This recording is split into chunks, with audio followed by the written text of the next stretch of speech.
What is going on? Hey, Lena, how are you? I like the hair. I don't know if that's a blowout. I like what's going on there. Debbie C, John, what's up, guys? Yeah, Merry Christmas, Happy Holidays. How is everybody? Oh, it's so good to see everyone. We have over 1,800 people signed up for this. When you put surf and turf on the menu, people show up, and I love it. I love it. We're so excited to celebrate with all of you guys. I hope you have amazing holiday plans, and that if you do work is starting to wind down, and if you've got family, they're starting to come in town, or you have plans to go see them, or friends, whatever it is.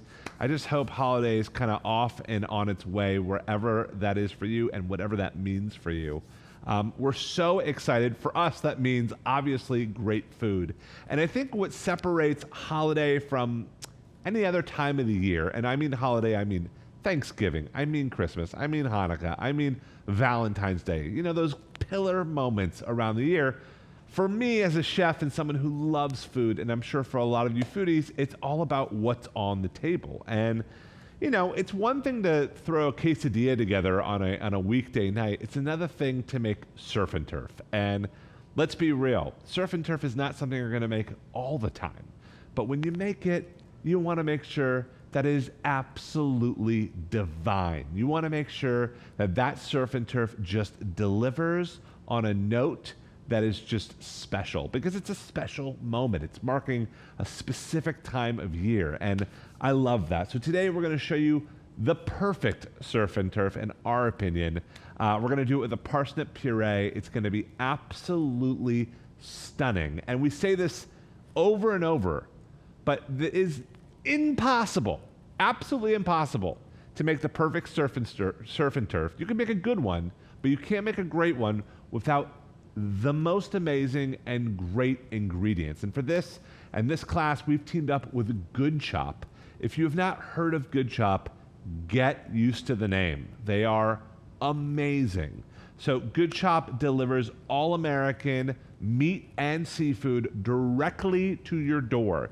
It takes the guessing work out of it. And for me, you guys know, I am all about sustainability, and it is very difficult. It's a little easier with vegetables. The grocery stores kind of separate it and all that stuff. But when it comes to meat and seafood, it is very difficult to find reputable sources. And Good Chop curates the absolute best seafood and meat throughout the land. And you guys know, we ship in a lot from all over the world. And their mission is, how do we keep it in America? How do we keep it sustainable? And how do we keep it really affordable? And they hit all of those marks. So we're really thrilled to team up with them. Our filet mignon comes from Good Chop. Our gorgeous shrimp comes from Good Chop. And although we're making a dish today that's very elevated and kind of special, Good Chop is one of those things that absolutely you could turn to on a weekday. They have these really amazing boxes that you subscribe to. You get to actually customize the box yourself. And they're actually offering us here at Homemade $120 off. That's over the course of your first 4 boxes. So check it out. Homemade 120 is the code. We're gonna put it in the chat, and we're gonna keep talking about Good Chop because they are the bomb. Speaking of the bomb, helping us out in the chat today, she is awesome. Give it up for Miss Jen. Jen, how are ya? Hi, Chef Joel. How are you? I'm good. Good. What's on the holiday dinner or festivity food list coming up?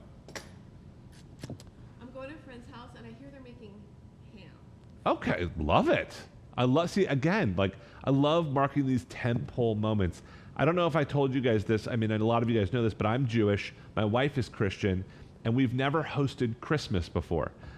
We usually go to her family's for Christmas, but we're hosting. So we got our first tree, my first tree. I was fascinated that they tie it to your roof. I didn't think that was a real thing. And the whole time down the freeway, I'm like, is this legal? I don't know if this is legal. I didn't know.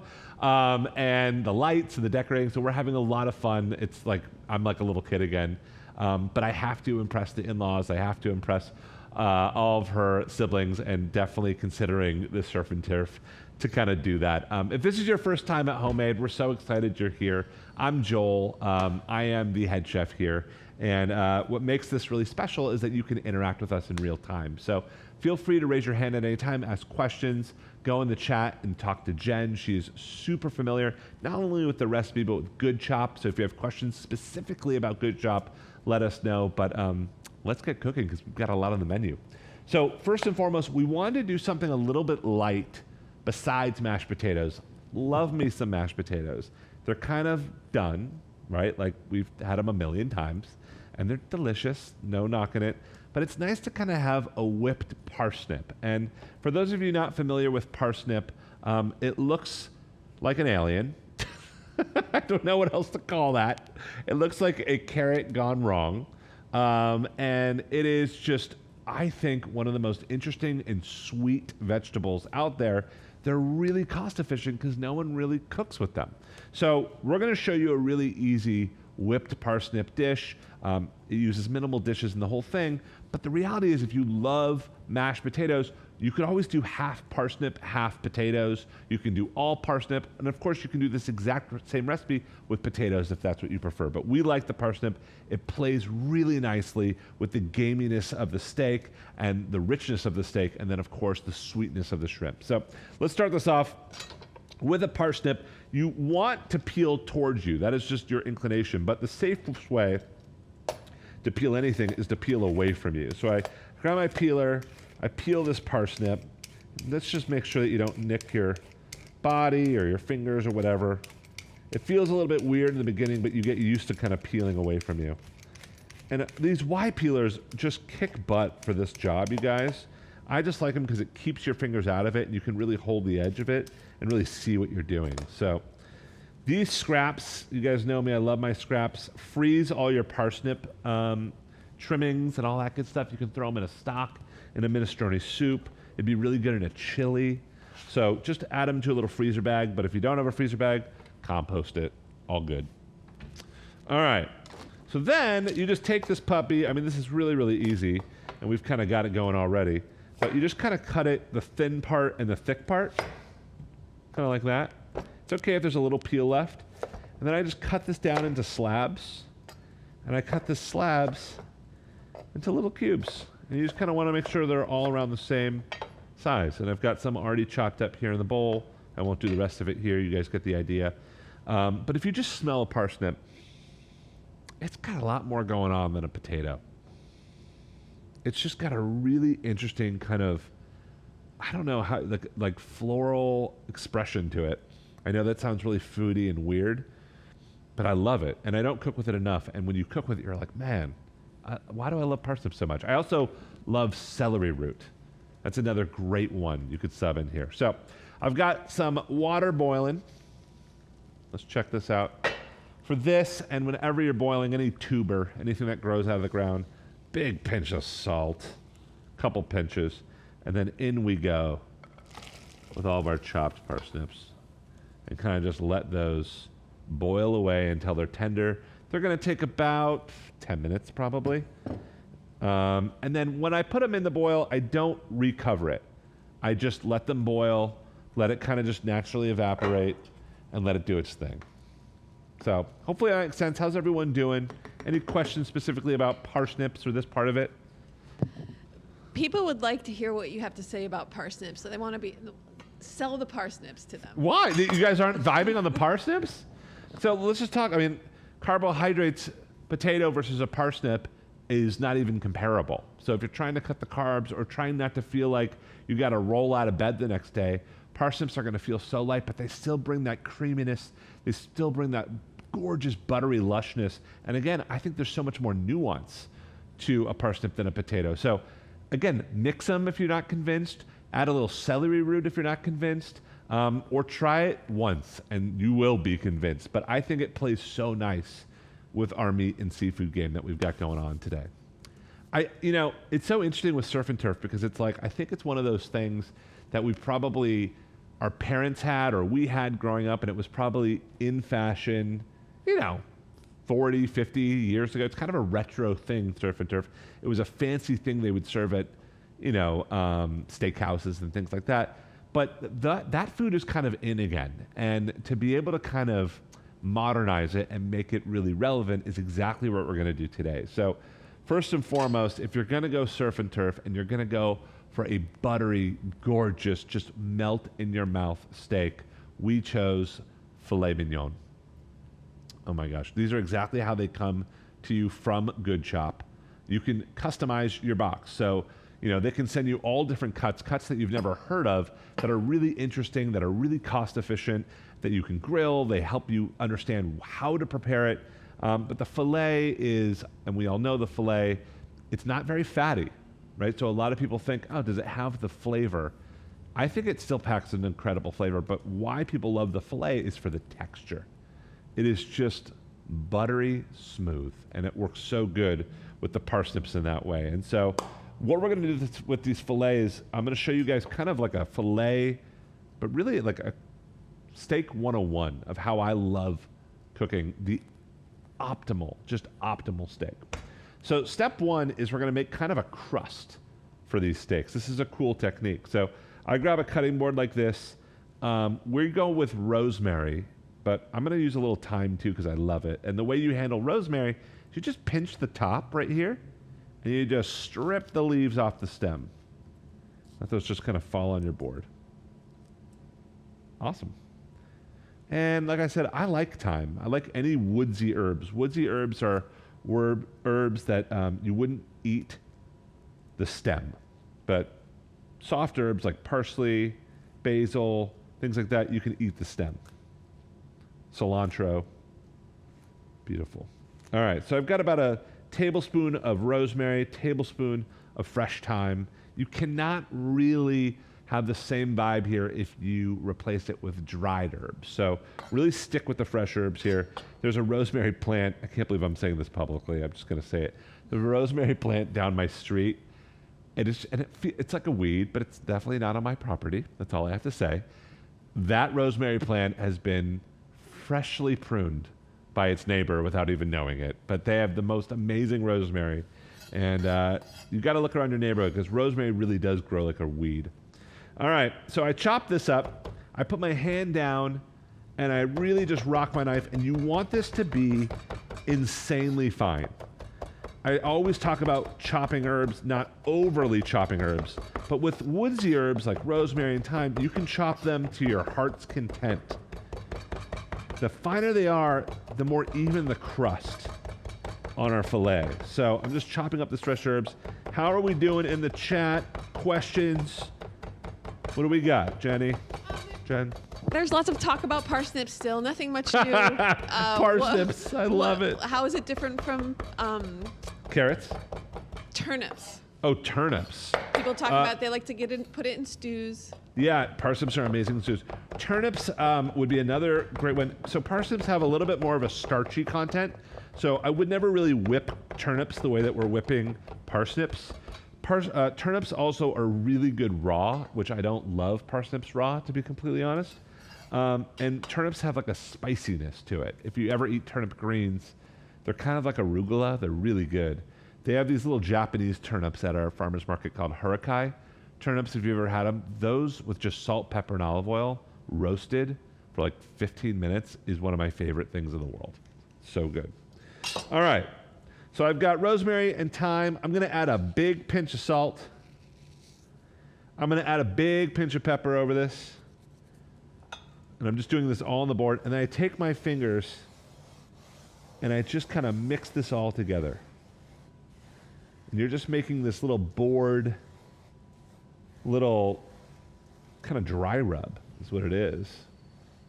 And then what I like to do is kind of evenly space it out. And I have already gotten my pan on a medium-high heat. And what I do is I take my steaks and look at it. I love how they come tied like this. Again, you won't always find this at the butcher shop or at the grocery store. I'll hold this up kind of close to the, there you go. But these are how they come from Good Chop. So you want steaks that are ready to go, that you don't have to fuss with. These are perfect. So I put them right in my dredge here. And this is where you just have fun. And the goal is just really coat the meat. And I don't really add much more to this. I mean, when the quality is as good as Good Chop delivers, the goal is not to mask that, right? Like, you can make a giant sauce with cream and all the stuff. But why? Like, let's just cook the perfect steak, and that starts with the perfect steak, which Good Chop delivers, and then it ends with you guys at home having great technique so you don't overcook it, and it's buttery and delicious. So you can see I'm just kind of mopping up my board with my fillets here, and what you're left with is just, check this out. Yeah, baby. Just a crusted, gorgeous, herby steak. That's great. So what I'm going to do now, my pan is screaming hot, and I'm going to add a little glug of olive oil, and I'm going to sear these steaks on one side. And while they're searing, I'm going to give my hands a quick wash. I'm going to get rid of this board. But I think this is where people start to freak out. You know, when you start to sear things, and especially something like a filet mignon, which you've spent a pretty penny on, and, you know, you want to make sure it cooks great, you kind of start to be like, what do I do? This is where I want you to just at home, just take a breath, throw in some music, pour a glass of wine, or whatever you like, and just, we've got this. We've totally got this. And the key is that when we get anxious in the kitchen, we tend to kind of move things and play with things. And we do that a lot with meat. And so I always say this in all of my classes, but it's so important that you don't touch this, that you just let it sear. You really want to get a crust on the outside of that steak. And so really just kind of let it do its thing. I'm going to show you guys a great technique with a little bit of butter and some garlic, but the goal in this very beginning is just to get it brown. One other note, I'm showing you guys how I love cooking my steak. I've got an oven at 400 degrees Fahrenheit, and I'm going to cook these steaks in the oven. So I'm going to do it two ways. I'm going to sear it. It's going to be raw in the middle, and then I'm going to transfer it to the oven. And I love this technique. This is how I always cook my meat, my chicken, my pork. You have the most even heat distribution in the oven because it's surrounded by heat. Right now, it's just heat underneath of it, right? But in the oven, it's like a sauna. So it cooks really evenly. But also, you can sear it ahead of time. That pepper's hitting the back of my throat. You can sear it ahead of time, put it on a sheet tray, and put it in the fridge. And that way, when people come over, you can remove it and place it in the oven, and you can cook for a big group that way. So, real quick, I'm just going to turn these over. Do we have a question? Yeah? Yes. Your thoughts on salting before or after? Someone thought that salting before would really good result question. in more juice release. Yeah, really good question. So, there's two options here. When you salt about an hour or more before you cook your steaks, it draws out a lot of moisture and it intensifies the flavor. But it also kind of dries out your meat. People call it a dry brine. It does not make your meat more juicy by salting it before. It actually makes it a little bit drier, but it really makes the flavor intense. So some chefs really love that. I love that. Sometimes it depends on what I'm cooking. For something like this, a quick salt right before it goes in the pan, it doesn't draw out the moisture. It gives you just that surface area, and it keeps the juices in. So it's kind of up to you. It's a little bit less flavorful when it's salting right before, a little bit more when you salt it ahead of time, but the juiciness is better when it's right before. So it's kind of what you want. All right, I'm going to give these a quick turn. I mean, do I need to say anything more than that? Gorgeous. That is the goal. Just a crust. That is what we want. It's going to be raw in the middle, crust on the outside. So now, not in the recipe. You guys know me. I like to go off the book. I know that makes a lot of you guys not love me, but we're going to go with it anyways. And what I'm going to do is I'm going to take a little bit of butter, like about a tablespoon. This is so optional. I'm going to add that to the pan with a little bit more thyme and rosemary right next to it. And then I'm going to grab a spoon And I'm literally going to let that butter melt. And then I'm just going to tip my pan and gather all that olive oil and butter and just baste over these steaks. And this is going to keep it super moist and juicy. Obviously infuse it with a little bit more of that aromatic, of that garlic. Now the butter's getting brown, which is exactly what you want. This is a classic technique, but it makes for such a gorgeous steak. And at this point, the other side has been nicely seared, so I'm going to turn off the heat and just look at the sheen of these. I mean, unbelievable. So again, if I touch this, I know it is raw in the middle. It looks cooked on the outside. This looks like you would serve it, but it is totally raw in the middle. And so you can stop here and just let it hang out, put it in the fridge, like I said, and then cook it through later. Or if you're like me, you're going to just take the whole pan, make sure it's an oven-safe pan, this one is, and you're going to pop it right into the oven. And what's nice about this, because the heat is so even in the oven, you can kind of really determine how well these steaks get cooked. So if you like them medium, it's about 8 to 10 minutes. If you like them mid-rare, about 6 to 8 minutes. If you like it still mooing, go grab those puppies in about 4 minutes. And if you want shoe leather, just forget about them for about 14 minutes. But don't call me. I'm not coming over for that. Cool? Any questions on that? Awesome. John wants to know what temperature. 400 degrees. Great question. So guys, I'm just taking a quick look at these parsnips. I'm just going to take one out, and I'm just going to put it on my board here. And you can use your tongs, you can use your spoon. You just want to see if it crushes. Which, the big one still needs another minute. The little one, that one's good to go. So I'm going to give this in total about another 3 minutes or so. But you just want to make sure that they're tender. That's kind of the key. All right, let me just turn this puppy back on. Why aren't you working for me? Joel, is that 400 at broil or bake? Bake. Yep. Good question. Bake. You can also use convection bake. It just runs a little higher and it pushes the air down, but either one will work great. All right, so a couple more minutes on the parsnips. So let's just recap what we've done so far.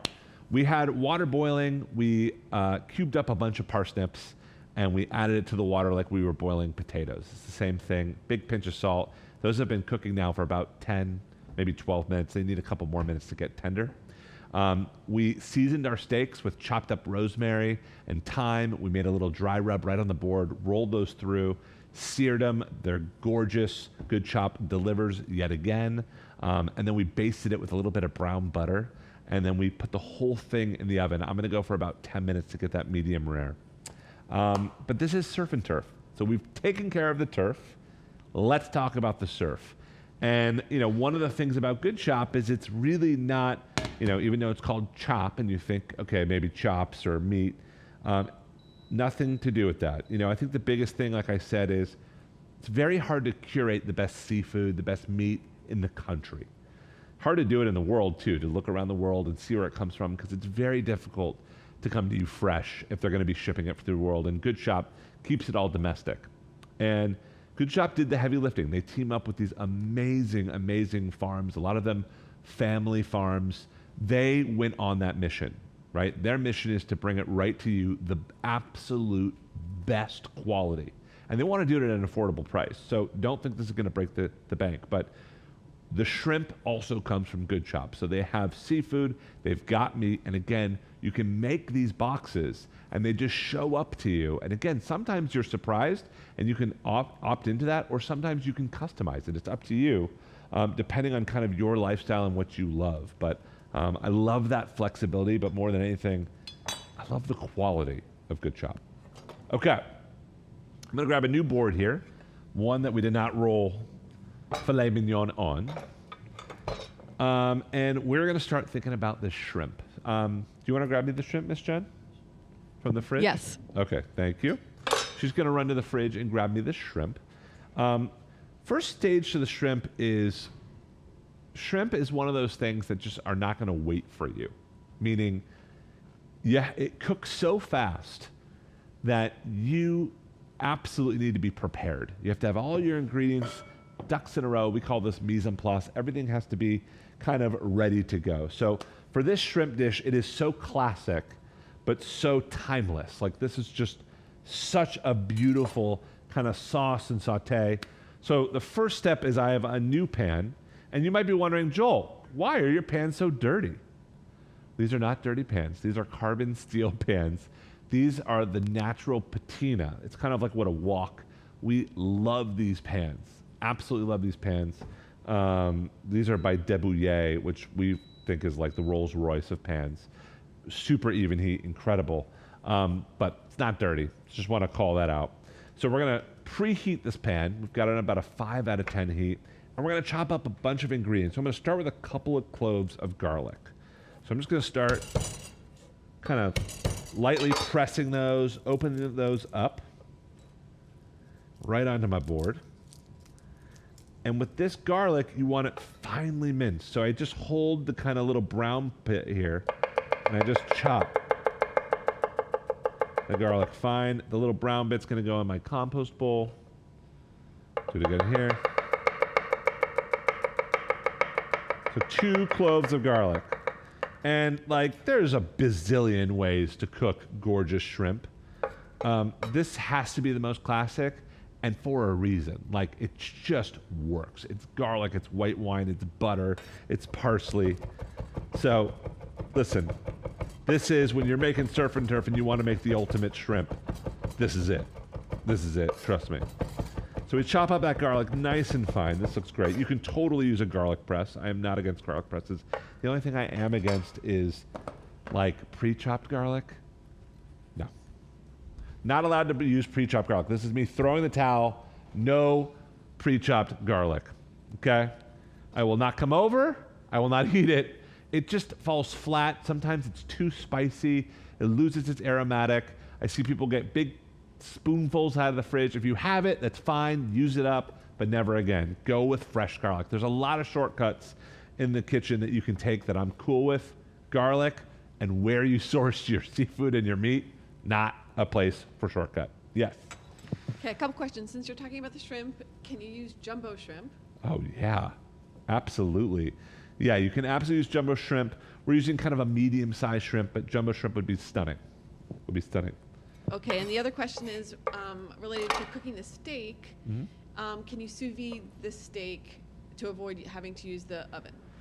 Yeah, you know, sous vide, for those of you guys that don't know, that means under pressure. That means putting your steak in a vacuum sealed bag, dropping it into a really, really controlled bath of water, and it cooks to that perfect degree. I like sous videing. I find that this is just way more convenient, and I don't see a huge difference in kind of overall end product. So totally up to you. But a lot of people prefer sous vide because it takes the guesswork out of it. You can just set it to 135 degrees, which is exactly medium rare, and forget it, and then sear it, reverse sear it. So up to you, whatever your preferences is, but I'm kind of an old school guy and like to do it just stovetop and then oven. Good question. All right, so garlic is chopped. I'm just pushing that to the side. And then I've got a ton of parsley, and I don't want you guys to go light on the parsley here. And I like parsley stems for this. So I'm gonna take the stems and I'm gonna chop those up really fine. We don't want those to go to waste. They're very sweet and crunchy. They kind of have like a celery vibe to them.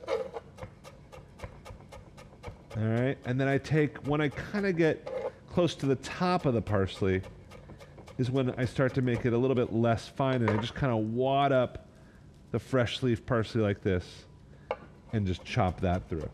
And that's just once or twice, because like I said, you can chop really, really hearty herbs as many times as you want, but these fresh herbs you want to kind of lightly chop. So this looks about right to me. Just like a rough chop. Cool.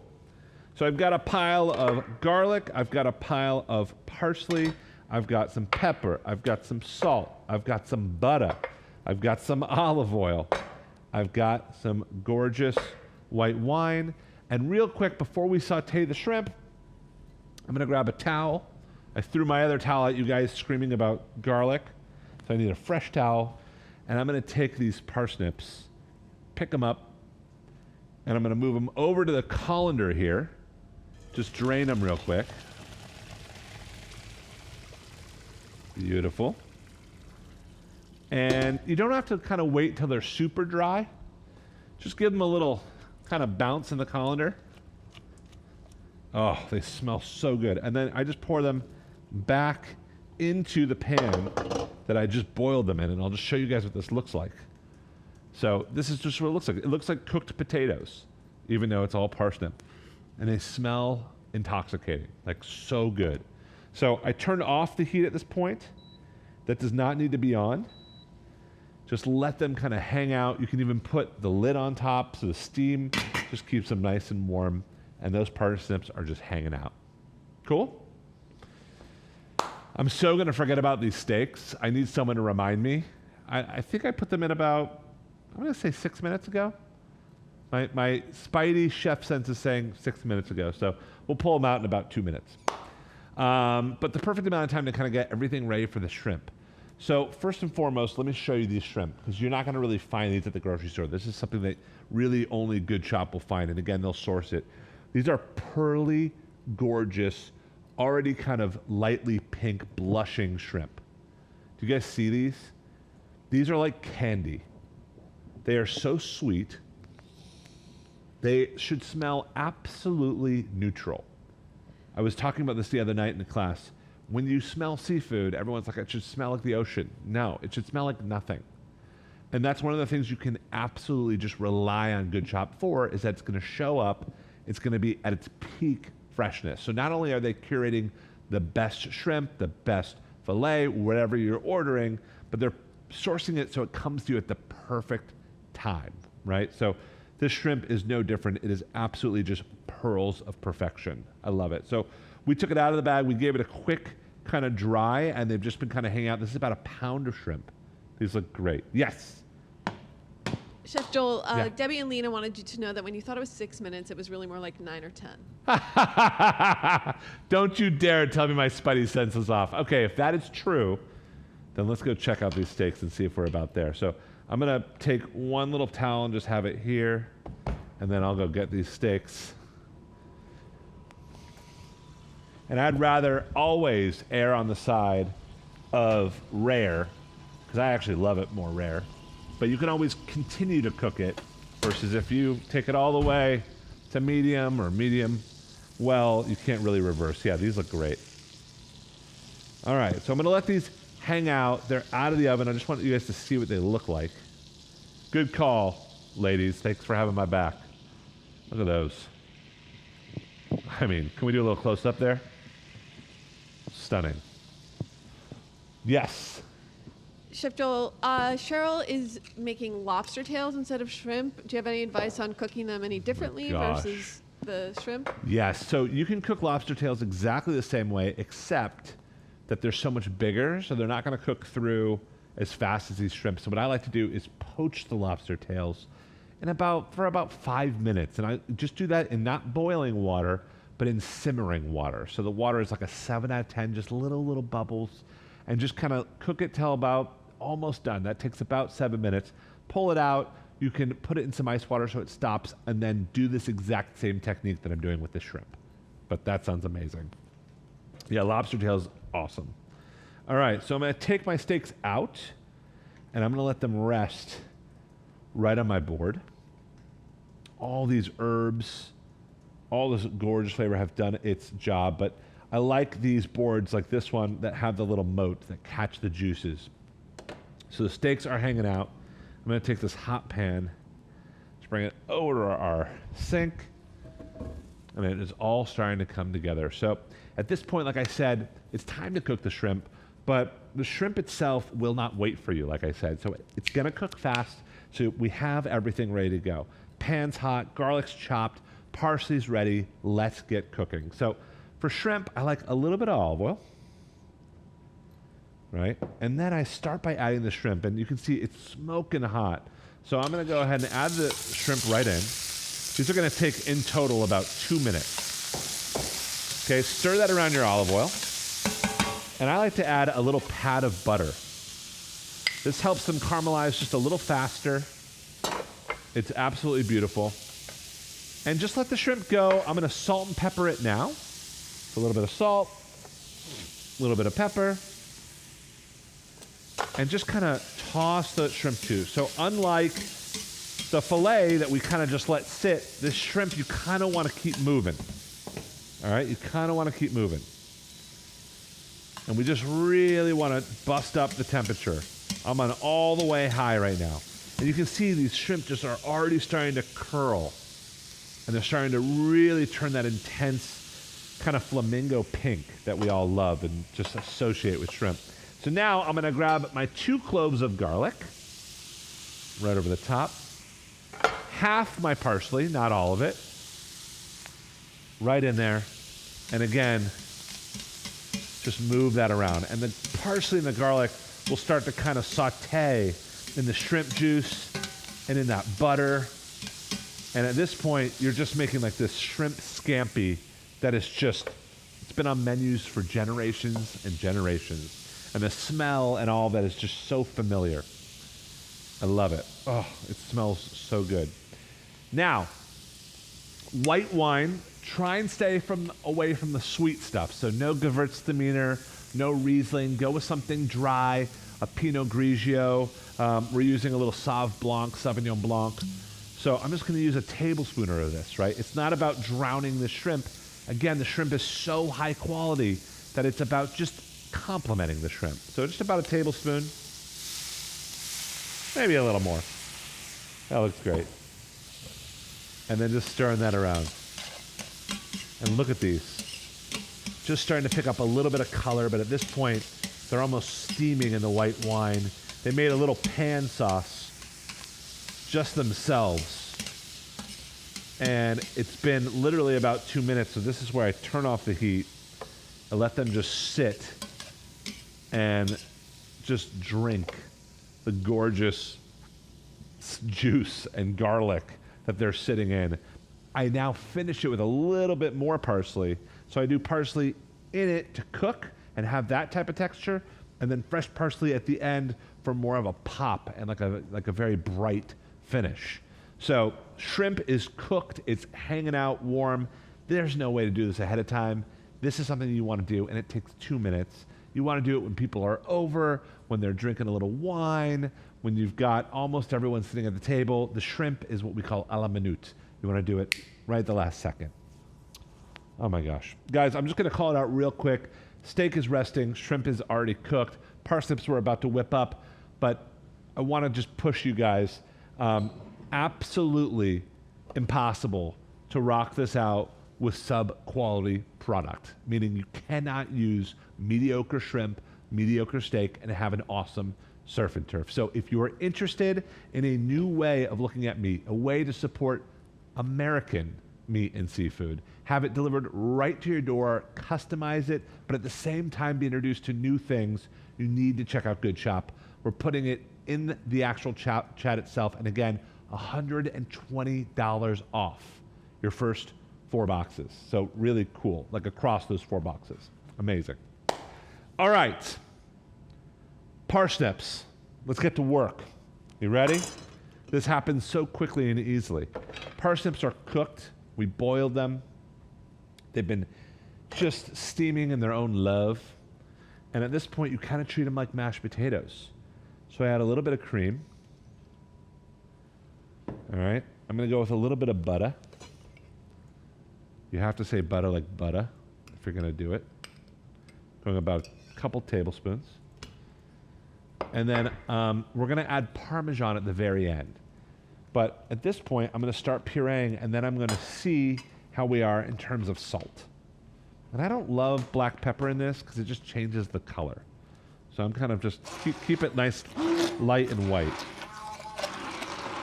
So I'm using an immersion blender here, guys. This one's amazing. I love it. This is made by Breville. They have a little lip here, and it allows air to get underneath of it so it doesn't suction to the bottom. I love that. But I'm just kind of dragging it through. And I'm not looking for it to be perfectly smooth. You can if you're a stickler. I like a little texture, but the goal is just to kind of quickly whip this in the pan itself. You can always add a little bit of vegetable stock or chicken stock or water or extra cream if you want a different texture. But we're kind of going after what looks like mashed potato. This is looking awesome. Doesn't that look like a mashed potato? Beautiful. So we're just going to kind of, if you see a big lump, go after it. But for the most part, just kind of move it through. And I love doing this all in the pan. It just makes it really convenient.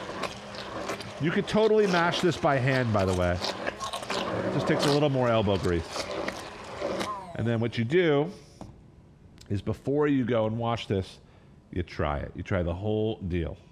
And you see, is this where we want it?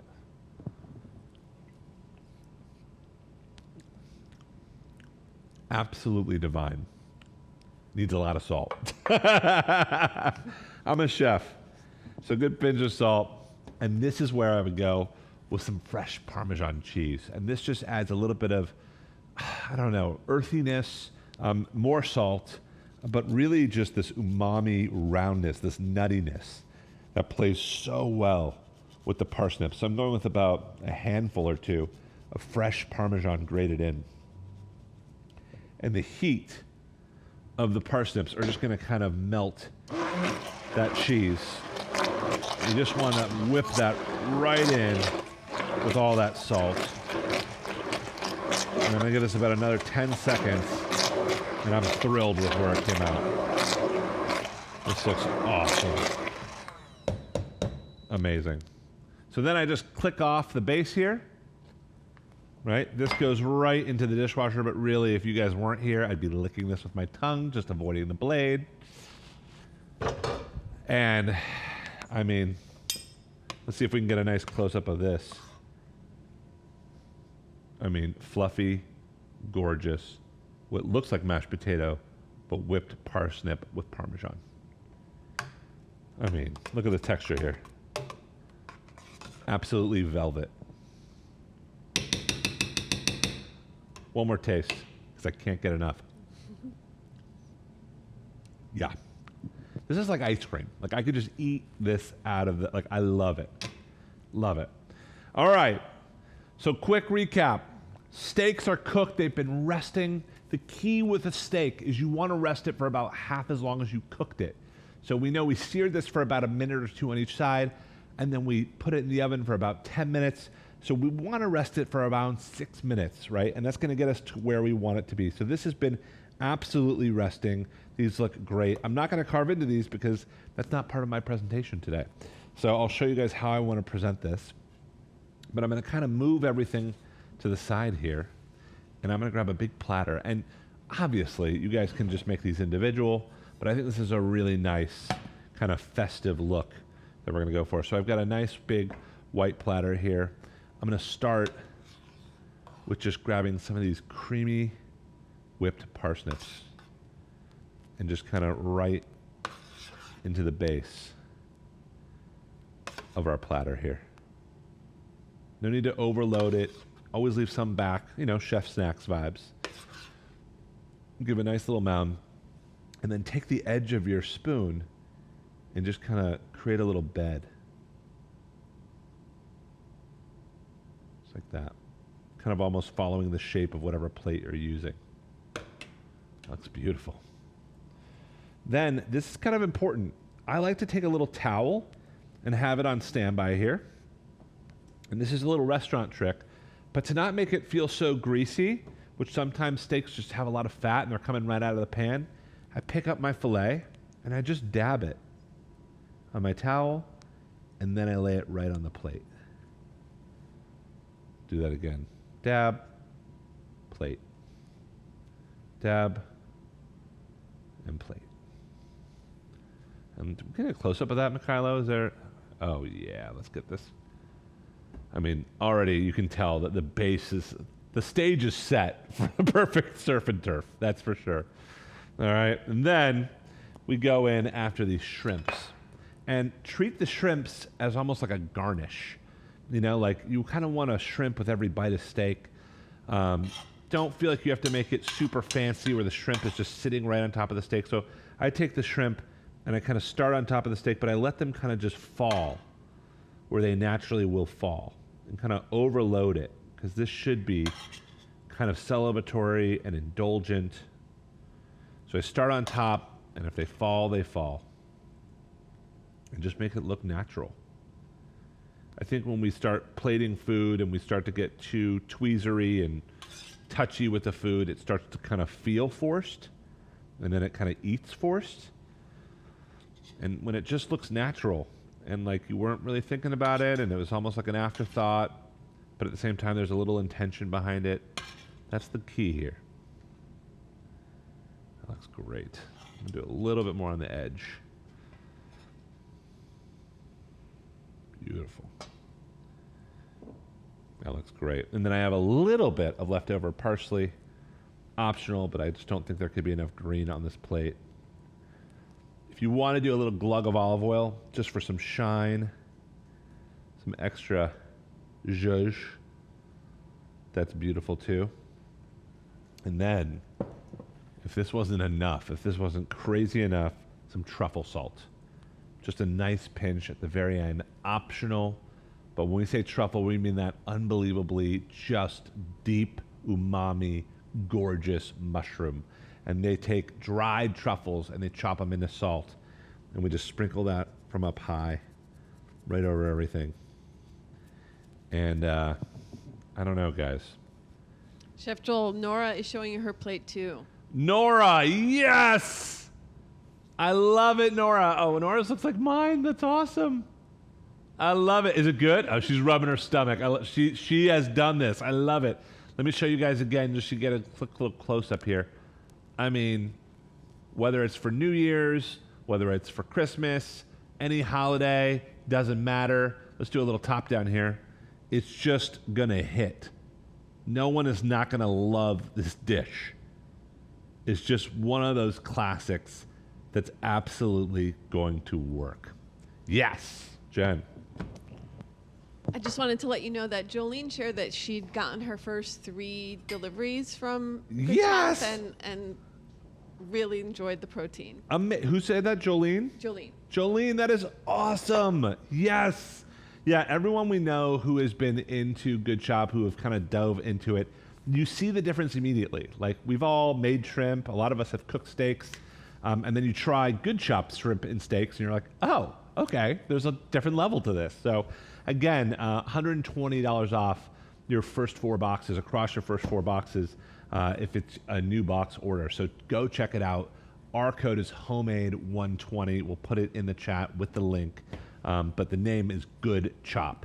And good is a little understatement. You could call it Great Chop. I mean, it is unbelievable. All right, I just have to dig in here a little bit. Just going to give us a quick little cut. Very weird. I feel like I'm breaking up a masterpiece here, but that's part of the deal. I mean, I'll show you guys. We cooked this steak blushing through. Can we get a little close up here, Mikayla? Perfect rosy pink throughout. Gorgeous. Drag that through. Grab a little shrimp.